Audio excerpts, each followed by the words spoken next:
Керемет пікір, керемет ой, керемет сенімділік. Не болса да дым істей алмадыңдар ғой, ырысбалаға қоя салыңдар. Осы жерден қалай айт, бұлай айттым, шықпайды. Айттың қойды ғой дейді. Так, енді шіркін ата-бабам әрбір сөзді бекер айтып кетпегенді. Тақ пен табыттың иесі жоқ, есіркеме жетімді, жетім қылар көтіңді деген мақалдарды бекер айтып кетпеген. Құрметті қазақ елі, және ырысбаланы тексере алмайды, ырысбаланы халықтың алдына есеп бермейді деп сенімді болып отқан кісілерге айтарым бар. Әрине, ырысбаланың қазір тақта отырған, қазақтың қалтасынан садақа қып жинап алған қаржыдан бірге бөлісіп жеп отқан кісілер бар. Бірақ ескертемін, тақ пен табыттың иесі жоқ. Олай деуімнің себебі, ырысбала Экранбайды қазіргі таңда өзінің мансабын асыра пайдаланып, халықтың алдындағы міндетті қызметтерін өздерінің жеке бас пайдасына асырып отырған мемлекеттік қызметкерлер бар. Оған дәлел, осыдан 3-4 ай бұрын Қазақстан Республикасының азаматшалары өзінің конституциялық құқына сүйене отырып, ырысбала Экранбайдың атына тексерілу талап арыздарын тастаған болатын.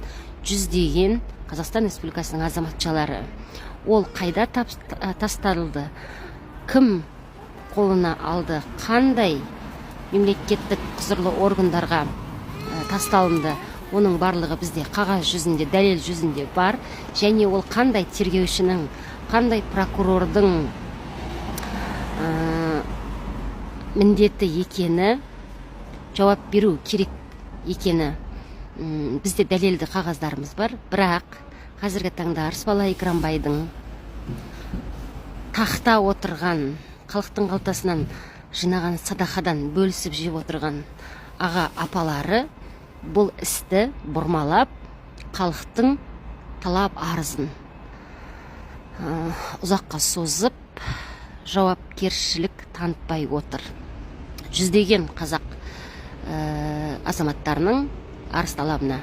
Одан бөлек, сіздер білесіздер, астарлы ақиқатшыл, шыншыл журналистердің өзі ырысбала Экранбайдың аты аталып, ырысбала Экранбайға талап етіп, үндеу жасаған және жекесіне хаттар жазған Қазақстан Республикасының азаматшаларына қайтарған жауабы: мен ырысбала Экранбайды өзімнің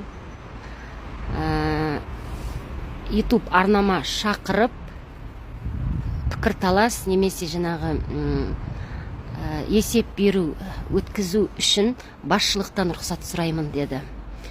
Бұл тәуелсіз журналистің ырысбала Экранбайдың артына қойған талаптарға бұлай жауап беруінің бірден бір себебі, бұл тәуелсіз журналистің өзінің жұмысын жасау керек емесін басшылық шешеді.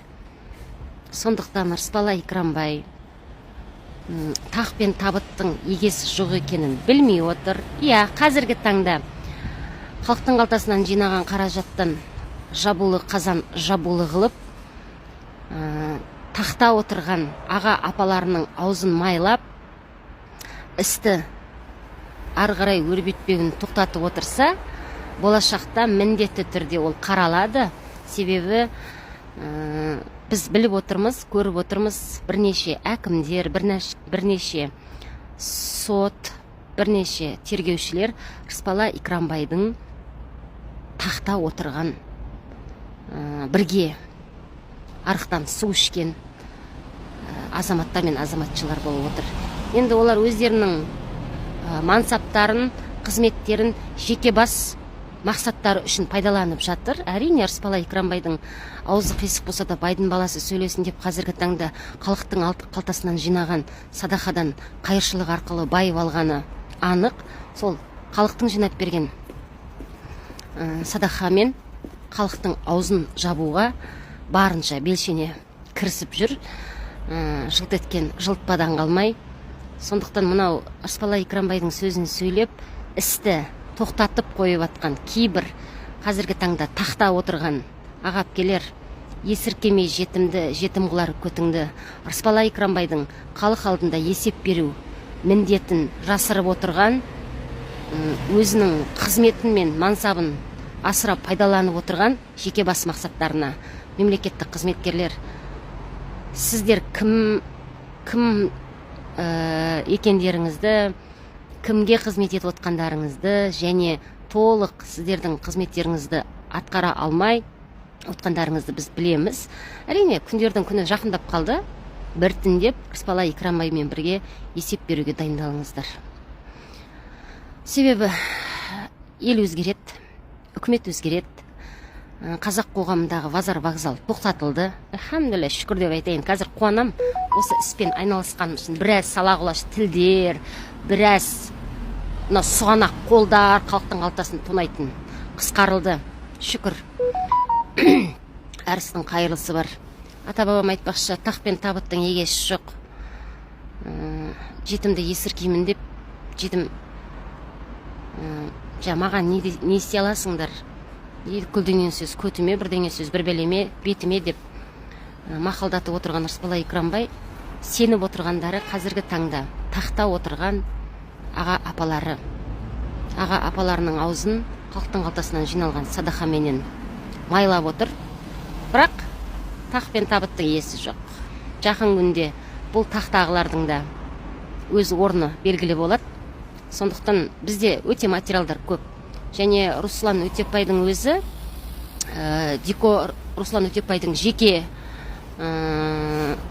жекешесіне шығып, Арыспала Экранбайды өзіңіздің студияңызға шақырыңыз, біздер пікірталас жасағымыз келеді, халық есеп сұрап жатыр дегенде, Руслан Өтепбайдың өзі, мен басшылықтан рұқсат сұраймын. Сосын өз студиямда пікірталас ұйымдастырып беремін дегендей қылған. Содан кейін Руслан Өтепбаевтан жауап жоқ. Сондықтан менің түйгенім, Руслан Өтепбаев өзі тәуелсіз журналист бола тұра басшылықтың бағыт бағдарымен нұсқауымен жұмыс жасайды деген сөз. Олар да байдың аузы қисық болса да байдың баласы сөйледі деп, бәлки халықтың қалтасынан жиналған садақадан ауыздары майланып қалған шығар. Бұл Арыспала Экранбайдың әрбір іс-әрекеті ойы шұқыр қазақ жастарының көзін ашып жатыр. Елімізде ешқандай тәуелсіз судьяда, тәуелсіз прокурорда, тәуелсіз журналисте, тәуелсіз заңда жоқ екеніне көзімізді жеткізіп отыр. Сондықтан жақын күнде елде өзгеріс болады.